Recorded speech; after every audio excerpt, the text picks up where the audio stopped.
The fire happened on December 10th. I was asleep when the alarm blared. Smoke poured from the ceiling vent. The apartment above mine was engulfed. I grabbed my phone and my cat, Binks, and ran outside in my pajamas. I stood on the cold sidewalk, watching firefighters break down doors. Water and ash ruined everything I owned. The feeling was pure panic. I had nowhere to go. With shaking hands, I called my parents. My mother answered with a sigh. After I explained, there was a long pause. "I suppose you can stay in your old room," she finally said. "But only until after New Year's. We have our own plans." I thanked her, my voice choked with tears. It wasn't warm, but it was a roof. I took the train to my hometown 2 days later. My suitcase held the few clothes I'd salvaged. My parents' house looked like a Christmas movie set. Perfect lights, a wreath on the door. My old bedroom was not my room anymore. The posters and books were gone. It was a beige guest room. It felt like a hotel. I offered to help with cooking and shopping. I wanted to be useful, to thank them. My father gave me a brief pat on the back. "We'll sort everything out later," he said. I thought he meant we'd sort out my feelings, my lost belongings. I misunderstood completely. I worked remotely from their dining table. My job was as a legal assistant at a firm called Sterling and Lowe. We specialized in wills, trusts, and estates. All day, I handled confidential documents for very wealthy clients. I knew about property law and financial trusts. My parents never asked about my work. They saw me on my laptop and called it playing on the computer. They had no idea what I actually did or what I knew. The days crept by. I used my own money to buy nice presents for everyone. I helped my mother bake her famous pecan pies. The house was full of holiday smells, but the mood was cold. Conversations were polite and shallow. On Christmas Eve, we had a formal dinner. The table was set with the good china. We ate in near silence. As we finished the dessert, my father cleared his throat loudly. He reached for a folder he had placed next to his chair. He slid a single piece of paper across the white tablecloth toward me. I thought it might be a card. It was not. It was an invoice. At the top, it said Miller Residence, guest billing. It listed, private bedroom, 14 nights, $1,400. Utilities and incidentals, $300. Holiday period surcharge, $300. At the bottom, in bold, it said total due, $2,000. I stared at the numbers, my mind going blank. "Consider it a lesson in real-world costs," my father said. My mother nodded. "It's only fair," she added softly. The crackling fire was the only sound. My older brother, Brian, wiped his mouth with his napkin.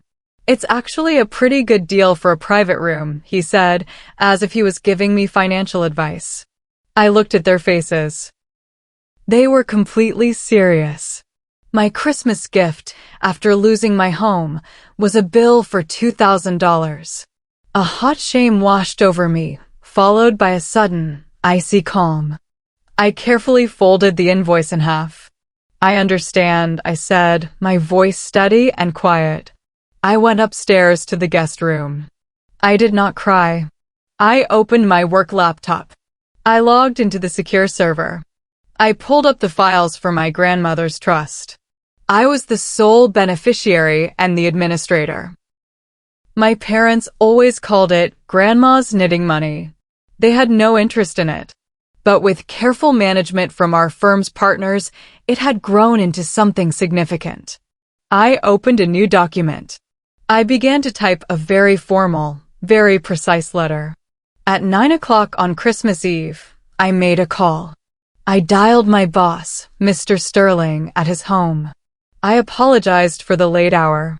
"Sir, I need to ask a professional question. Not as your employee, but as a potential client." I explained the situation in clear, legal language. I described the invitation to stay, the presented invoice, the amount. There was a long silence on the other end of the line. Mr. Sterling's voice was calm but sharp. They provided a written demand for payment? An actual invoice, he asked. Yes, sir. A detailed one, I replied. He let out a low breath. That's not just a family favor.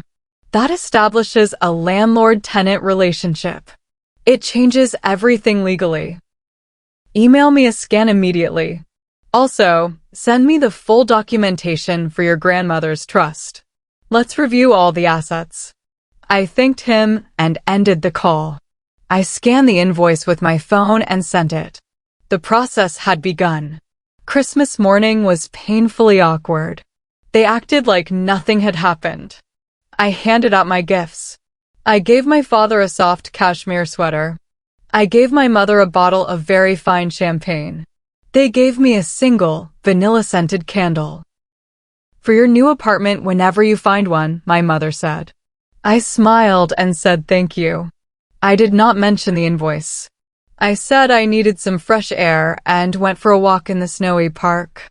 Alone on a frozen park bench, I called my bank. I spoke to a special client manager. I instructed them to prepare an official cashier's check for $2,000. I told them to send it by certified courier to my parents' address for delivery the next day. I paid it from my personal savings, not from the trust. I wanted a clear, legal record that I had paid their demand in full. This payment was the first important move in a much bigger game. The courier delivered the check on December 26th. My father took the envelope, looking both surprised and satisfied. I'm glad you're handling this responsibly, he said. I simply nodded. An invoice is a legal request for payment. I respect that, I replied. That afternoon, I told them I had found a temporary sublet in the city and needed to return for work. They seemed almost relieved to see me go. I packed my suitcase. My heart was heavy, but my mind was focused and clear. Back in the city, I moved into a corporate apartment my firm kept for clients. It was sleek and modern. On my first day back at the office, Mr. Sterling called me in. He had reviewed the trust documents. Your grandmother was a very wise woman, Lily, he said. The trust doesn't just hold cash and stocks. It owns the land your parents' house is built on. I blinked, remembering. My grandfather had left the land to her. My parents built the house later with a bank loan.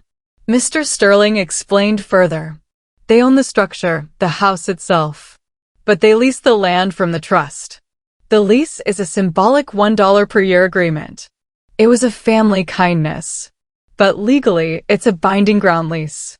He leaned forward, his eyes sharp. Their invoice to you changes the context.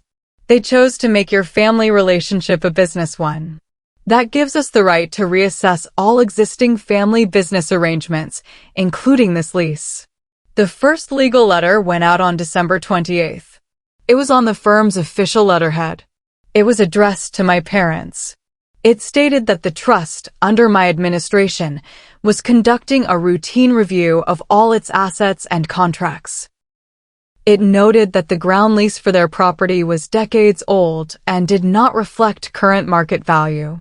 It requested a meeting to discuss updating the terms to modern standards. My mother called me, her voice high with panic. Lily, we got a letter from a law firm. They're threatening us about the land under the house. What is this? I kept my tone professional and neutral. That's from my firm, Mom. I'm administering Grandma's trust now. We're required to review old agreements. It's standard procedure to ensure the trust's assets are properly managed. She sputtered, but this is family land. This is outrageous. I replied softly, you sent me a business invoice, Mom. That showed me how our family handles things now. I'm just following the precedent you set. The meeting was scheduled for January 2nd.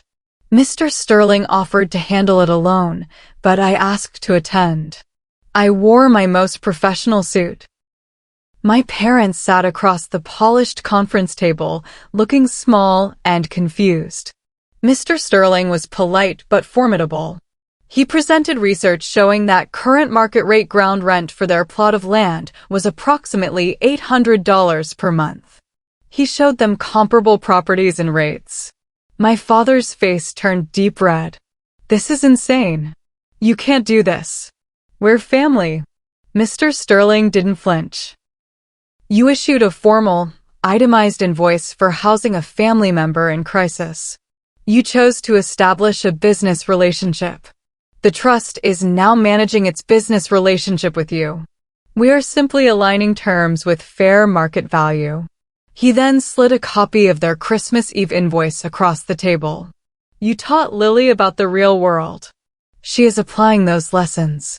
My parents were stunned. They turned to me, their eyes begging. Lily, tell him. This is wrong. I took a deep breath. I spoke calmly.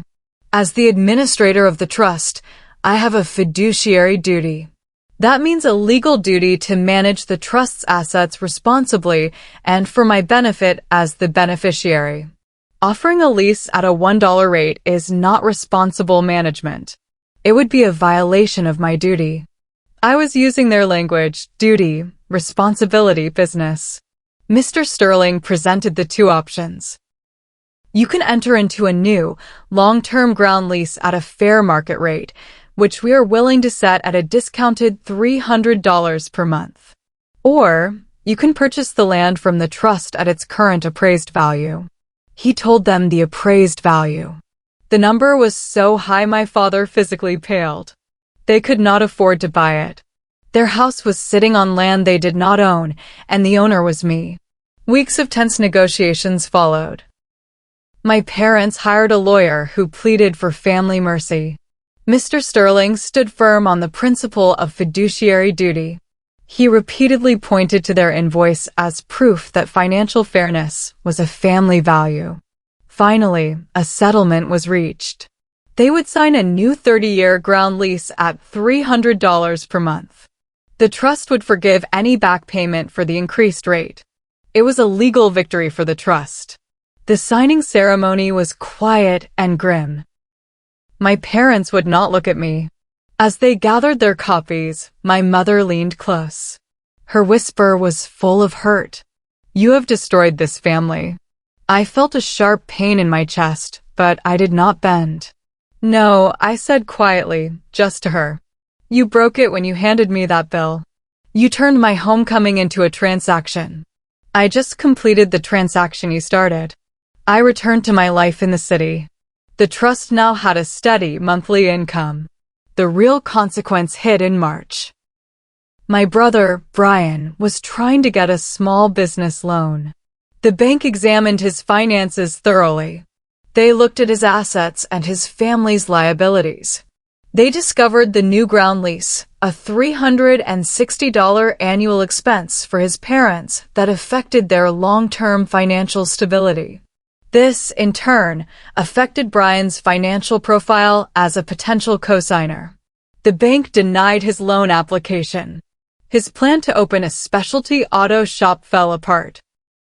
For my parents, the new monthly payment was a strain they had never budgeted for. The extra money for fancy dinners and weekend trips vanished. The fund for constant kitchen upgrades dried up. The painful irony was perfect. The $2,000 they had demanded from me was now less than the cost of 7 months of their new ground rent. Their attempt to teach me a harsh lesson about money had come back to teach them a much harsher one. The following Christmas, I hosted my own dinner. I had bought a lovely apartment with a loan that the trust's steady income helped me secure. I invited my close friends and my kind neighbors from the corporate apartment. My parents were not invited. I sent them a generous gift basket with gourmet foods and a nice card. I heard through my aunt that their holiday was very quiet. As I raised a glass with my friends, I felt no hatred, only a deep peace. They had charged me rent to show me how the world worked. The world, it turned out, worked both ways. And my home, my true home, was now completely and forever mine.